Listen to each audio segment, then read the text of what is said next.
अच्छे और बुरे भावों की उत्पत्ति, ये 10 बातें प्रधान होती हैं। आपके अंदर अच्छे भाव आ रहे हैं या बुरे भाव आ रहे हैं तो उनमें ये 10 बातें प्रधान हैं।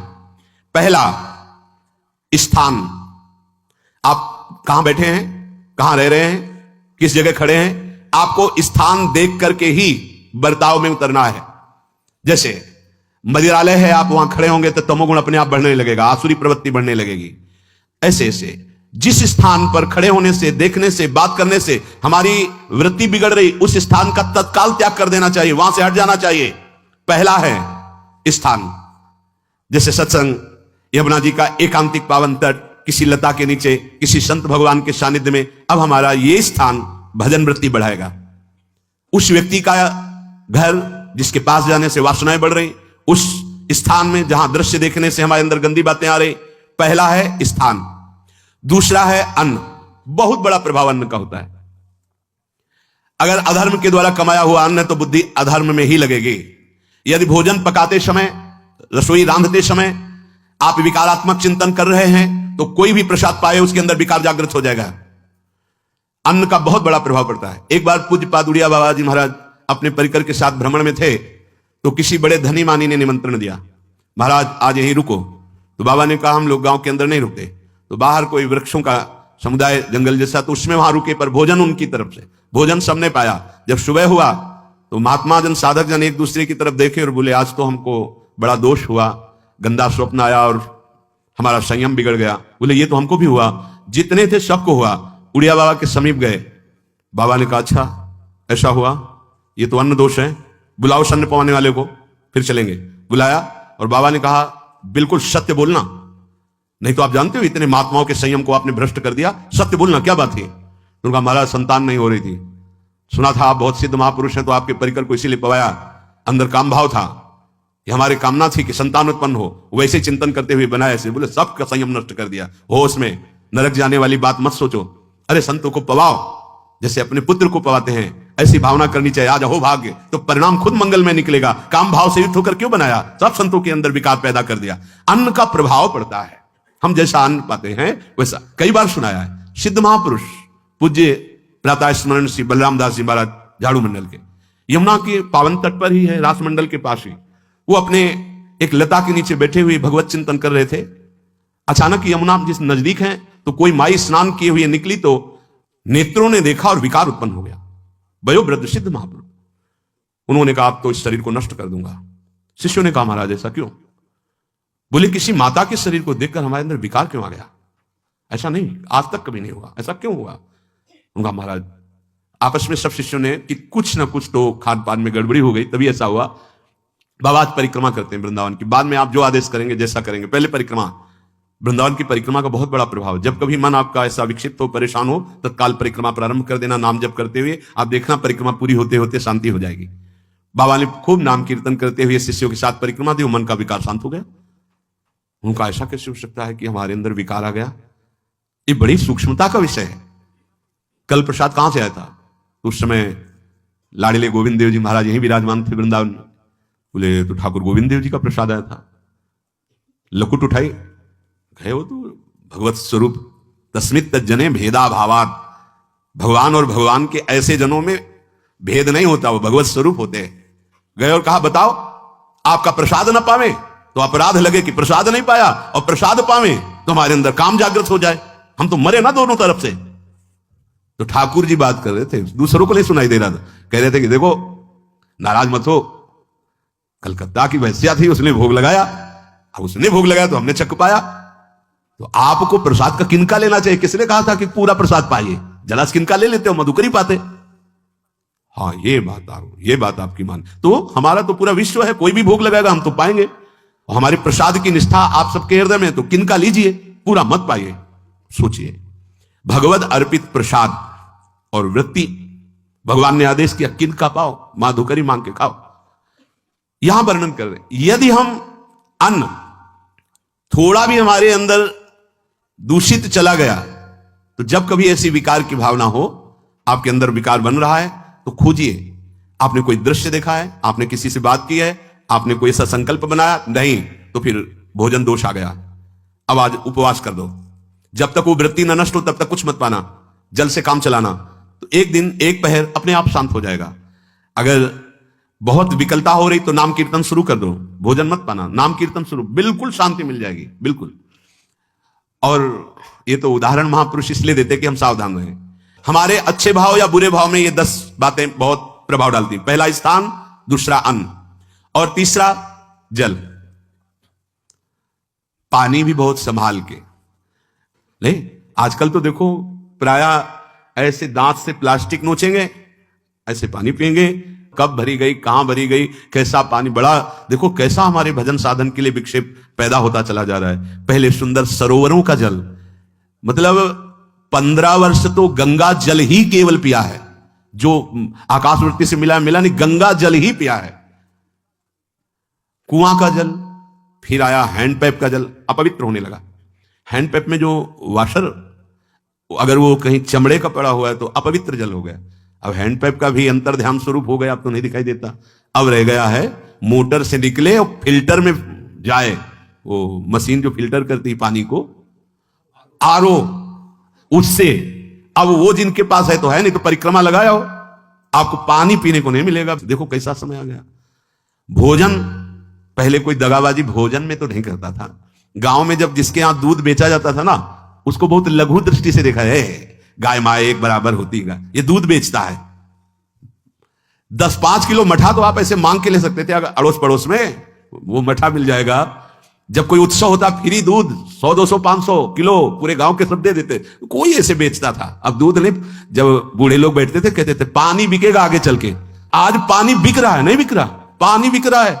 हमें लगता है सबको ही पैसे से ही पानी है, वो बोतलें नीली नीली नहीं, इतनी बड़ी बड़ी बिकती, उन्हीं से पानी पिया जा रहा है। आगे और समय जल का प्रभाव पड़ता है। जैसे हम गंगा जल पीते थे, सही कहते हैं, कई कई दिन जब भोजन नहीं मिलता तो पूरी पौष्टिकता गंगा जल से मिलती थी।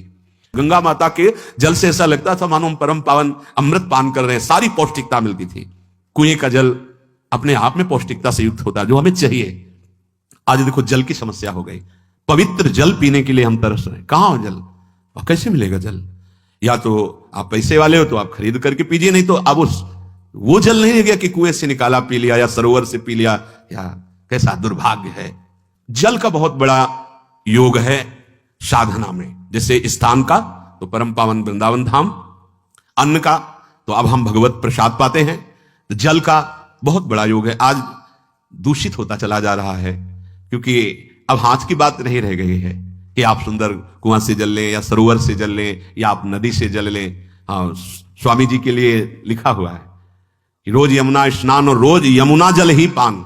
हमारे वृंदावन के समस्त भगवत स्वरूपों का स्नान यमुना जल से ही होता था, हो रहा है और होता ही रहेगा।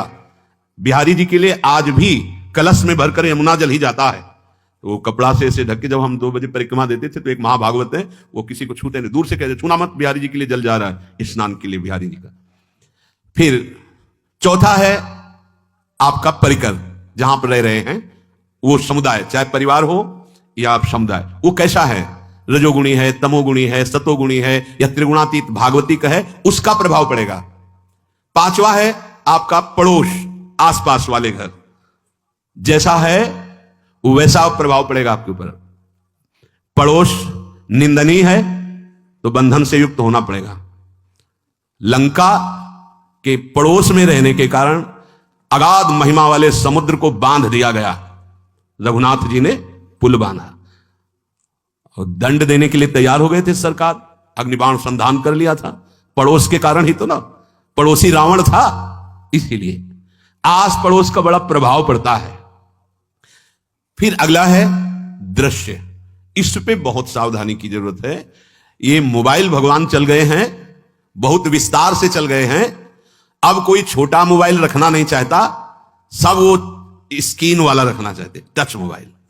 दृश्य से बचो, बच्चों, जवानों, बूढ़ों, सबकी वृत्ति जो माया आकर्षित करती, जो दृश्य हम देखने के लिए अंदर से उल्लसित है, वो मोबाइल में सब है, चाहे भागवतिक और चाहे सांसारिक। तो भाई देख लो, गुण दोष में संसार है। अगर आप दोष ग्रहण करना चाहते हो तो दोष ले लो, गुण तो गुण। बहुत बहुत खतरनाक विषय है और बहुत लाभदायक विषय है। किसी संत की वाणी एक बार समझ में नहीं आई, अगर हम 10 बार सुने तो समझ में आ जाएगी, ये लाभदायक है।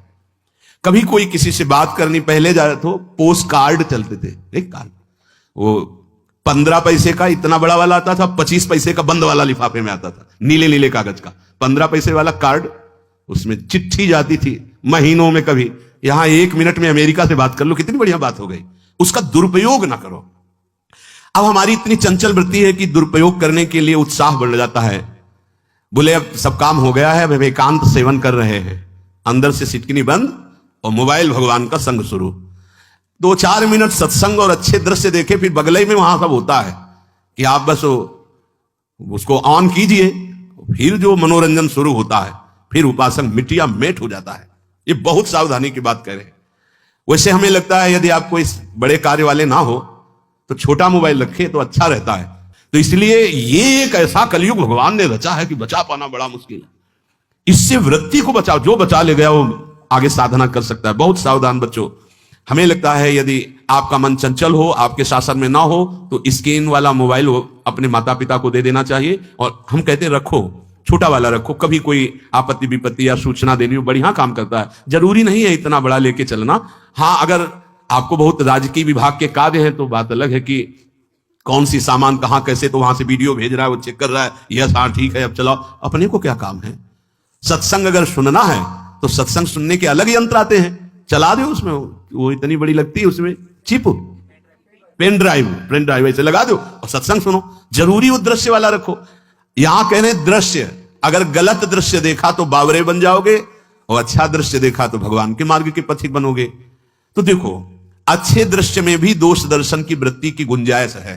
जैसे कोई लीला हो रही है, लीला के पात्र, जैसे हमारे ब्रजमंडल में रास लीला होती थी, ऐसे 12 वर्ष 13 वर्ष के लीला पात्र, सब नव किशोर, जहां भाव ही बने रोते रहो। अब वहां बड़े बड़े लीला पात्र हैं, अगर हमारी भावना शासन में नहीं है तो वहां हम अंग प्रत्यंग के दर्शन से हमारी हाव भाव वहां जो हो रहा है उससे हमारी वृत्तियां बिगड़ जाएं। जब छोटे छोटे लाडली लाल परस्पर खेलते हैं तो केवल आशीर्वाद देने को, रोने का मन होता है। अगर आप लीला भी देख रहे हैं तो बहुत सावधानी की जरूरत है, क्योंकि वो चिदानंद शरीर नहीं है, पांच भौतिक शरीर। हमारी दृष्टि पंचभूत में लगी हुई है।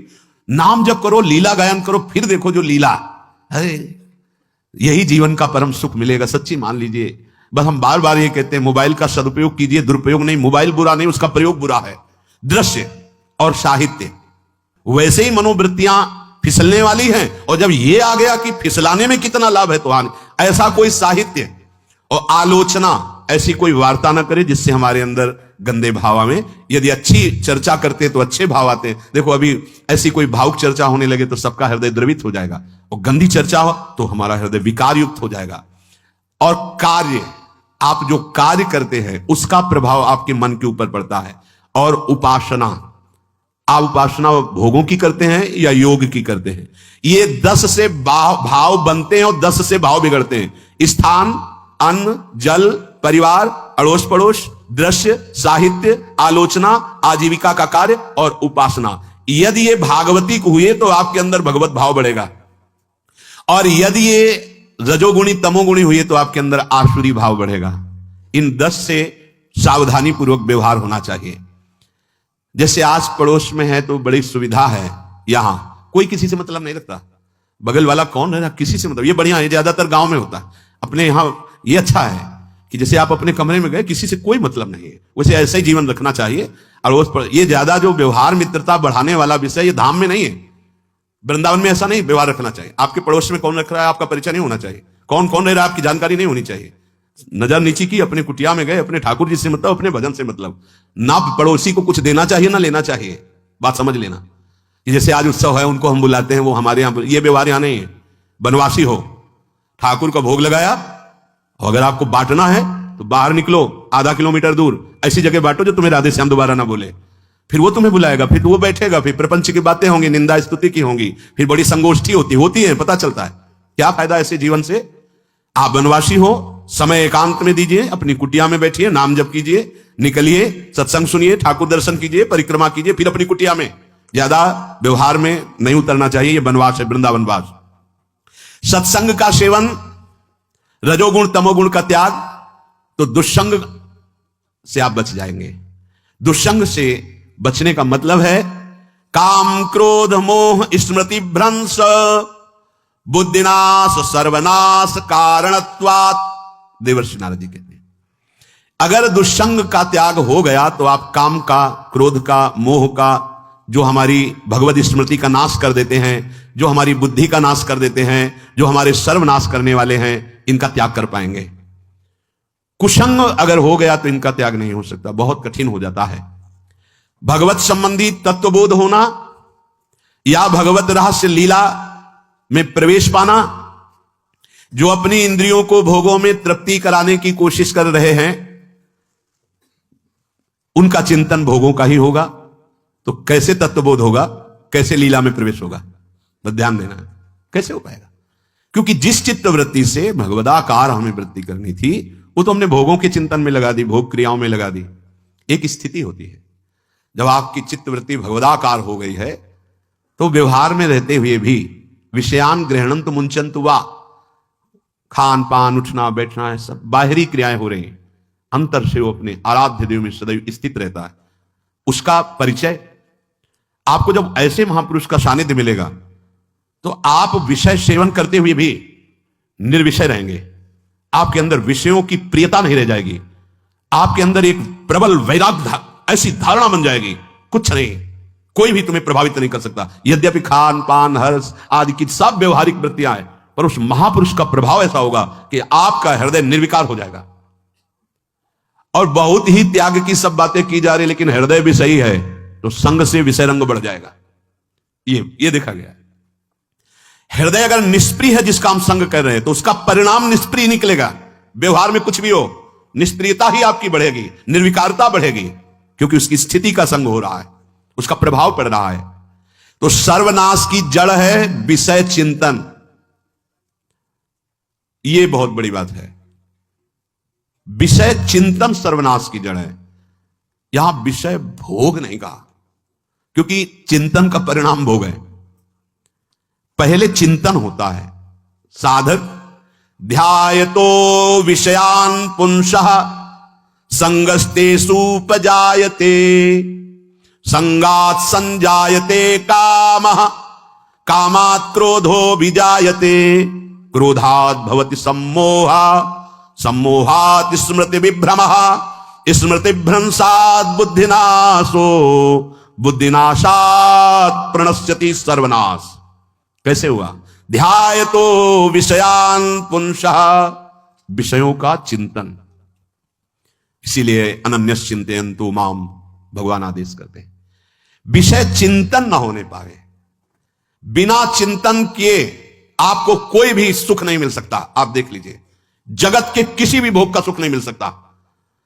चिंतन से ही आपको सुख की अनुभूति हो रही है। अगर आप चिंतन ना करें तो आपको कोई सुख नहीं मिलता। आप चिंतन उसका घसीट लिया गया। अगर सुख होता तो भोग में मिल जाता, नहीं मिला। क्यों? कि बोले चिंतन नहीं। किसी को किसी गाढ़ विषय के चिंतन में फंसा दे, फिर उसके सामने भोजन रख के खीर में नमक डाल दे, सब्जी में चीनी डाल दे और गाढ़ विषय में फंसा दे। तुम्हारा लड़का जो अकेला था, वो ऐसा ऐसा दुर्घटना हो गई, वो अस्पताल में, अब जल्दी से भोजन पाओ और निर्णय बताओ।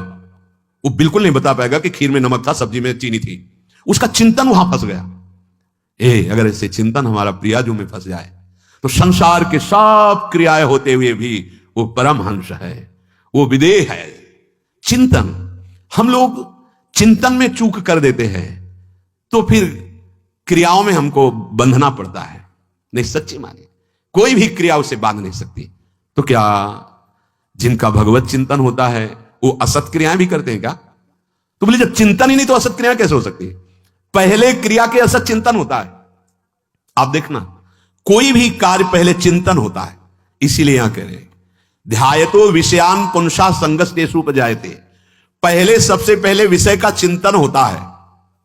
अगर विषय का चिंतन ना होने पावे तो आपको कोई फंसा ही नहीं सकता। भोग, कोई भी भोग नहीं फंसा सकता। जहां विषयों का चिंतन हुआ तो संग की प्राप्ति, विषय भोग की प्रबल इच्छा, प्रबल आसक्ति, और वो जो चिंतन हुआ था वही आपको सुख दे रहा है। वही, वहां सुख नहीं है, आपके चिंतन का वहां सुख। जैसा चिंतन, अगर आपका चिंतन विक्षिप्त कर दिया जाए, एकाग्र ना होने पाओ, तो किसी में आपको सुख नहीं मिलेगा, पक्का। अगर वही चिंतन सावई मना कृष्ण पदार विंदे हो तो कोई सुख है। गोपी जनों के पति भी हैं, पुत्र भी हैं, पूरे परिवार की सेवा करती है और बड़े बड़े परमहंस उनकी चरण रज वंदना करते हैं। क्यों? क्योंकि उनका चिंतन भगवान का हो रहा है। एक भी वृत्ति शरीर चिंतन में नहीं, बलिहारी है। मुरारी पादार्पित चित्त वृत्ति। विषयों के चिंतन से विषयों में आसक्ति पैदा होती है, आसक्ति से विषय कामना की प्रबलता और क्रिया होती है, और क्रिया में बाधा पड़ने से क्रोध पैदा होता है, क्रोध से मूढ़ता छाती है, मूढ़ता से स्मृति भ्रमित हो जाती है, स्मृति भ्रंश से बुद्धिनाश होता है, और बुद्धिनाश ही सर्वनाश है। इसलिए चित्त का निरंतर अधिक समय तक सावधानी पूर्वक भगवान नाम में, भगवत लीला में, आप सब भगवत कृपा पात्र जन है, चिंतन न बिगड़ने पावे। होता क्या है कि क्रिया से तो हम सावधान है, समाज है,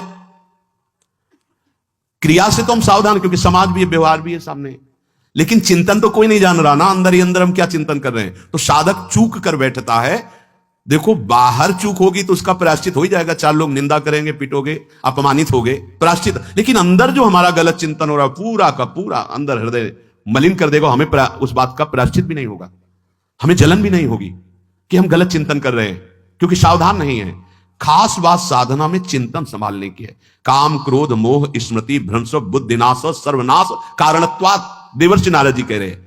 चित्त का जहां अधिक चिंतन होता है वही हमारी तन्मयता बन जाती है, वही हमारा स्वरूप होने लगता है। बोले बहुत कामी पुरुष है, बोले बहुत क्रोधी पुरुष है, बोले बहुत नीच पुरुष है, पूरा संबोधन होने लगा उसके लिए, क्योंकि वो उसी चिंतन से, वैसी क्रियाओं से। अरे बोले तो बड़े भगत हैं, भगवान के स्वरूप है साक्षात। जो हम अधिक चिंतन करते हैं वही क्रियान्वित होता है, जो क्रिया होती है, चिंतन होती है, वैसे हमारा स्वरूप बन जाता है, वैसे हमारी स्थिति हो जाती है। सांसारिक विषयों और विषयी पुरुषों का शरीर संग, वाणी संग, मन के द्वारा संग, ये आपके अंदर विषय चिंतन बढ़ा देगा, विषय क्रियाओं में लगा देगा। इसलिए बहुत सावधान। विषय में कोई ताकत नहीं है, विषयासक्ति दुर्गति कर देती है।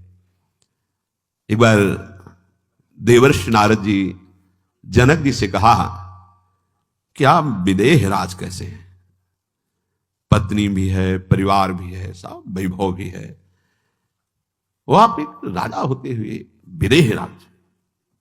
उनका आज विश्राम कीजिए, कल सुबह चर्चा करेंगे।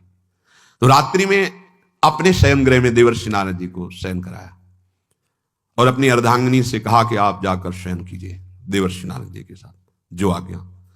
अब वहां देवर्षि नारद जी के समीप जब नारद जी ने देखा कोई स्त्री, तो शकिल गए और शकिल गए। वो तो आज्ञा जैसी हुई थी, जब दीवाल मिली तो दीवाल की तरफ मुंह करके लेटे रहे। अर्धरात्रि में उठी और चली गई। देवर्षि नारद जी सुबह गए और कहा कि ये क्या मजाक था आपका, यदि आपको ऐसा ही व्यवहार करना था तो आप हमसे कह देते, तो हम बाहर जाकर शयन करते, आपने ऐसा क्यों किया? क्या हुआ महाराज? जब हम वहां शयन कर रहे थे, कुछ रात्रि व्यतीत होने पर आपकी अर्धांगिनी आई और लेट गई सैया पे। उनको पता नहीं कि एक देव ऋषि के साथ ऐसा व्यवहार नहीं कर। फिर क्या हुआ महाराज? फिर हम और शिकलते गए, फिर दीवाल मिली तो उधर मुंह करके फिर सो गए। तो तुमने स्त्री को दीवाल नहीं समझा, दीवाल को दीवाल समझा। यही आप में और हम में फर्क है। आपके लिए जैसे दीवाल निश्चिंतता का कारण है, ऐसे ही हमारे लिए स्त्री होते हुए भी वो दीवाल की तरह ही है, किंचन मात्र विकार उत्पन्न नहीं कर सकती। यही अंतर है। इसी बात से हमको विदेह राज कहते हैं। ये स्थिति अब कह दे स्त्री शरीर और दीवाल में क्या ज्ञान की विशेषता? वो जड़ है और चैतन्य नहीं। ये शरीर भी जड़ है, चैतन्य आत्म तत्व है। पंचभूतों से दीवाल बनी है, अग्नि तत्व से ईंट पकाई गई है, पृथ्वी तत्व तो है ही, पृथ्वी तत्व में जल मिलाकर उसको आकार दिया गया है, वायु तत्व ने उसे सुखाया, अग्नि तत्व ने पकाया है, और शब्द आकाश तत्व है। पांच भूतों से वो बना, पांच भूतों से बना है। सच्चा ज्ञान ये है कि इसमें और दीवाल में कोई अंतर नहीं।